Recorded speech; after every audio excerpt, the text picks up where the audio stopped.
Oui, alors dans la vidéo précédente, je te demandais quelle était la société idéale pour toi. Bon, idéal, c'est un grand mot. Mais disons que l'humanité a eu d'autres périodes que cette période obscure dans laquelle on est en train d'évoluer. Et en principe, une société, une société, un mouvement social en lui-même qui tenait un peu debout était en général géré par un roi.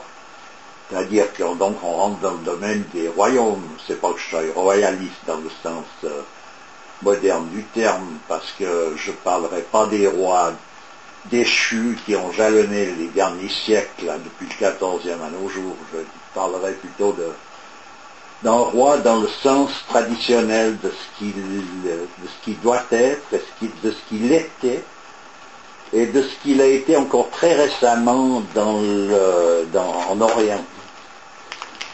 Un roi, c'est un personnage qui détenait le pouvoir temporel, ce qu'on appelle. Donc c'est pas l'autorité spirituelle. Mais c'est lui qui régit donc les lois sociales.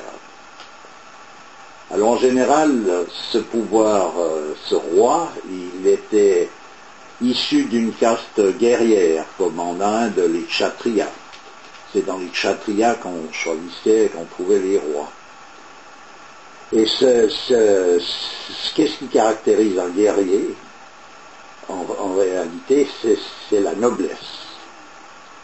C'est-à-dire que donc un guerrier, ça n'a rien en commun avec un mercenaire moderne qui n'est qu'une sorte de chien à forme humaine, disons qui dans les meilleurs cas obéit aveuglément à un idéal ou simplement à celui qui lui donne sa gamelle.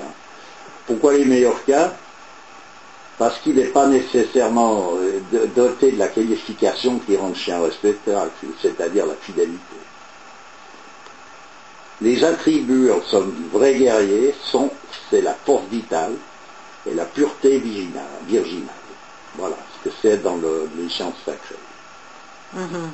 L'une est en mode dynamique et combatif, et l'autre en mode statique et défensif. Elle concerne directement l'inviolabilité du sacré. Voilà, cette force pureté virginale.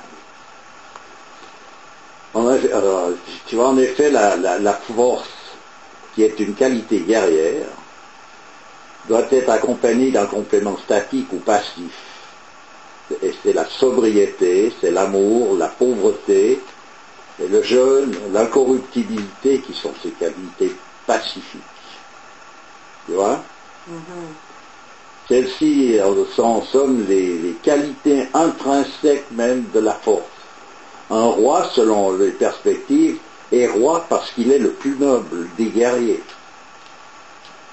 La noblesse, c'est la réalité intrinsèque de la générosité. Il est donc le plus généreux. C'est un représentant de Dieu, en fait. Voilà, il est, à quelque part, un attribut, il est représentatif d'un attribut divin. Voilà. Tu vois? Alors il est inutile de dire qu'à notre époque, il n'y a plus de roi, quoi. À ma connaissance, le dernier qui fut en Occident, c'est Louis IX. Ce qui nous ramène en quelque sorte au XIIIe siècle, c'est-à-dire aux environs de la fin du monde chrétien, pour qui tout était sacré, qui fut ponctué par la construction à cette époque-là des cathédrales, suivies d'un somme de mise en place après du pouvoir profane,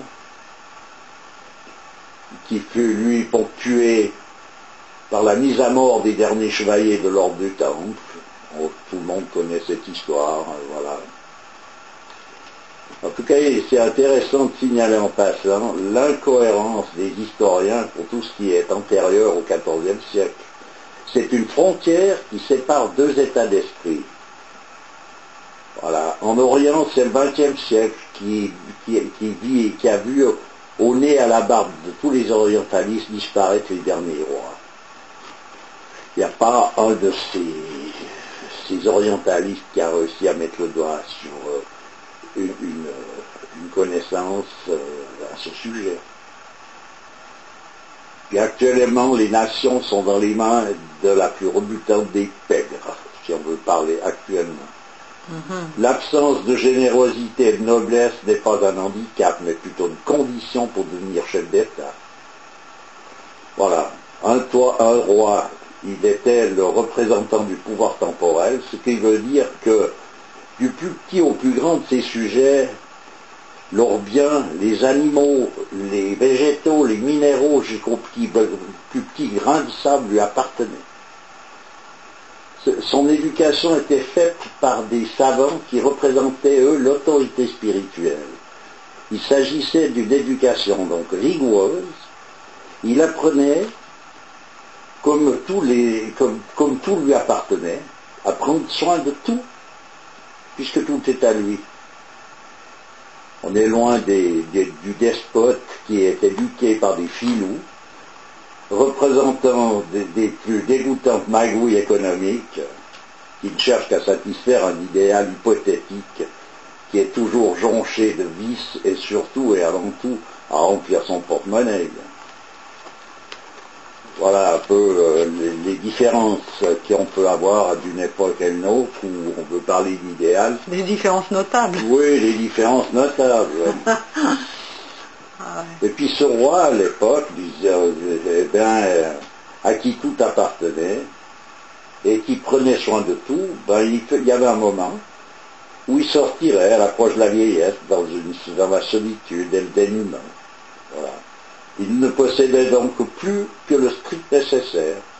Ce roi à qui tout avait appartenu se contentait d'une hutte, de quelques habits, il faisait lui-même sa lessive, il préparait des repas très frugales, qui étaient composés en général de fruits sauvages ou de quelques céréales qui provenaient de l'aumône.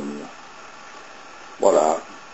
La pauvreté dans ces civilisations n'était pas considérée donc comme une tare, mais plutôt comme une grâce réservée à une élite. On est loin du compte, à présent. Ouais. Puis quand on regarde d'à peu près, c'est bien vrai que celui qui se contente du strict nécessaire est beaucoup plus libre que celui qui a besoin de tout un arsenal d'objets qu'il doit traîner comme autant de boulets, en somme. Voilà, il ne faut pas confondre évidemment la pauvreté avec les martyrs que l'on fait subir actuellement à des populations à qui on vole tout, de façon à ce qu'il ne reste pour ces gens aucune autre issue que la mort. Et non, pour en venir à des chiffres, on sait, c'est actuellement de notoriété, tout le monde sait qu'il y a 100 000 personnes par jour qui meurent de faim dans le monde, alors qu'on croule sous des monceaux de détritus de nourriture. C'est ce qui fait fonctionner les usines d'incinération, en somme. Voilà.